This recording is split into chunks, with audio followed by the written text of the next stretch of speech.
เมื่อวันที่22-3เดือนปี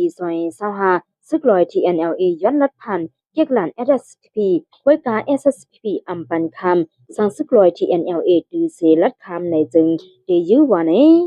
ศึกลอยก็ไปฮัดคำเมื่อเลียวศึกลอย TNLA และ SSPP มีลองแข่งการศึกกันไว้ในเยาเมื่อ SSPP ยุ่มเจอศึกลอยเส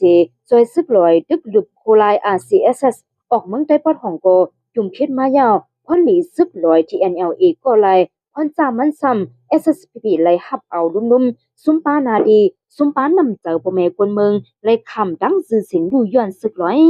สังว่า SSPP ยุ่มซึกลอยแทกฟองกำในแค่นเดมีพรให้ต่อ SSPP เด้อเหลือมือบนมาย้อนสังเลวันนั้นย้อนซึกลอยมีดีปึงเอ็นแห่งก็อ่ำย้ำ SSPP ยาวแลเขาก็อ่ำไลเก่งกู SSPP ทั้งยาวอันซึกลอย TNLA มักมันเอาหังกวยเขาว่าเจมึงปลองนาดี TNLA อันวานั้นดีเทมันเป็นนาดี SSPP แลนาดี SSNA กวยนาดีซึกลอยอันมันมักมันปานั้นหรือเซเจวิงมันตรงแลเจวิงนำสัญญาเป็นนาดีซึก SSPP SSNA RCSS มันหมดยาวลาดความสื่อมันเปิ้นดีต่อเฮาอ่ำจากเติงไลเฮาพี่น้องให้ต่อกันพิษกันมากะหือก็กำลืนก็กาไลไหวนาหากันขึ้นอยู่ก้อยมีลองพ่อมโฮมใจเฮาหนังกันก้อยตาดีจอยแถมไลอานากาจื้อจัดวันเมืองใจเฮาขึ้นหรือสินั้นอ่ำหันเสียนตั้งเลยตาได้เตเลยกะเย็นคนเมืองหลอดหำเข็น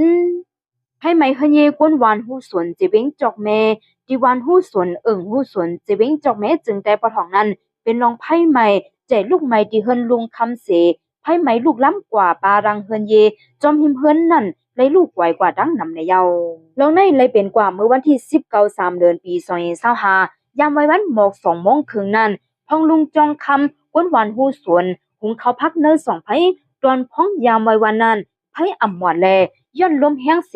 เฮ็ดเฮาไผเจไม่เพล้ำกว่าจังเฮินจอมหิมหอมจีเนวานนั่นแลเฮินอันจุกไผไม่กว่านั้นตั้งหมดมีอยู่13หลังในเยาไผลูกไม้แปดเฮินเยนวันฮู้สวนเป็นเผ่าดาวกว่า13หลังเส